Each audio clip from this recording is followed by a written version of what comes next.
DElEd entrance exam 2024 की तैयारी करने से पहले आपको सब्जेक्ट का पता होना चाहिए कि किस सब्जेक्ट से कितने सवाल पूछे जाते हैं।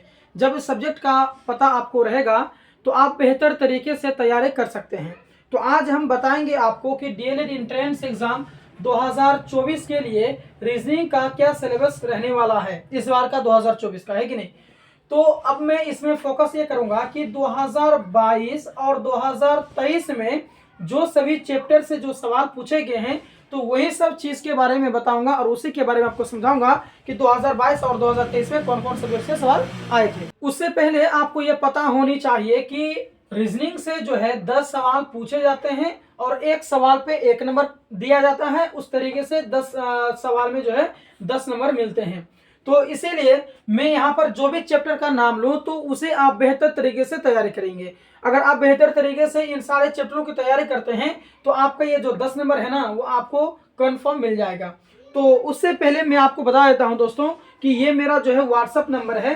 अगर डीएलएड एंट्रेंस एग्जाम 2024 से रिलेटेड कोई भी इंक्वायरी है, कुछ भी सवाल पूछना है, कुछ भी डाउट है तो आप दिए गए नंबर पर जो है कि आप व्हाट्सअप करेंगे, मैसेज करेंगे, कॉल बिल्कुल भी नहीं करेंगे और इस नंबर पर जो है मैसेज करेंगे और जो भी आपकी समस्या है वो हमसे पूछेंगे, जरूर इसका उत्तर दिया जाएगा। और साथ में मैं कमेंट बॉक्स में जो है ग्रुप का मतलब व्हाट्सएप में ग्रुप बनाया हूं मैं डीएलएड 2024 और 26 के बच्चों के लिए, तो उस ग्रुप में आप लोग ज्वाइन हो जाएंगे और सारे समस्याओं का समाधान उसी ग्रुप में किया जाएगा। इसीलिए इस नंबर को आप नोट कर लेंगे, ठीक है। तो चलिए आइए अब डीएलएड एंट्रेंस एग्जाम 2024 के लिए उसके रीजनिंग के जो सिलेबस है उसको समझते हैं। सिलेबस में नंबर 1 में आप नोट करेंगे कोडिंग डिकोडिंग। इसके बारे में ये जो चैप्टर है इस चैप्टर को आप बेहतर तरीके से तैयारी करेंगे। उसके बाद दूसरा अगला जो चैप्टर है वो है दिशा। इससे भी जो है कि सवाल पूछे जाते हैं, कम से कम 1 से लेकर के 2 प्रश्न इसमें में पूछे जाते हैं। उसके बाद में जो नेक्स्ट चैप्टर है वो है पासा, इससे संबंधित भी प्रश्न आते हैं। उसके बाद में आकृति संबंधित, ये आपका मेन चैप्टर है। ये जो है 2023 में भी पूछा गया था और 2024 में भी पूछा गया है। किसमें? आकृति संबंधित। तो इसमें भी इस चैप्टर से भी आप तैयारी करेंगे, ठीक है। और ये मुख्य है, आप इसको जो है कि मुख्य तौर पर जो है कि इसे आप ये कर लेंगे, याद करेंगे और इस चैप्टर को आप सॉल्व करेंगे, ठीक है। अच्छा, अब अगला जो चैप्टर है वो है रक्त संबंधित।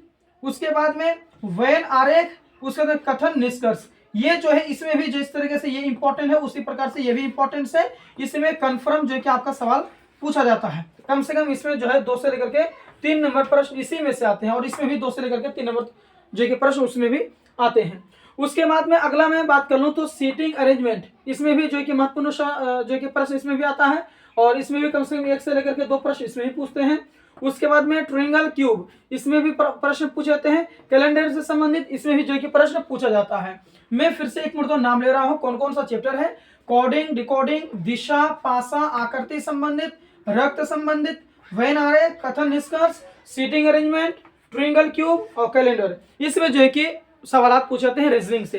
तो अगर ये सारे चैप्टर को अगर आप तैयारी कर लेते हैं इन सारे चैप्टरों की तो आपको और कोई मतलब कि तैयारी करने की जरूरत नहीं पड़ेगी। बस इसी में से जो है कि आपका जो भी प्रश्न आएगा रीजनिंग में इसी में से आएगा। इसलिए तैयारी जो है जबरदस्त तरीके से आज ही शुरू कर देंगे। और हमारे चैनल को अगर आपने अभी तक सब्सक्राइब नहीं किया तो सब्सक्राइब जरूर कर लेंगे। मिलते हैं नेक्स्ट वीडियो में, धन्यवाद।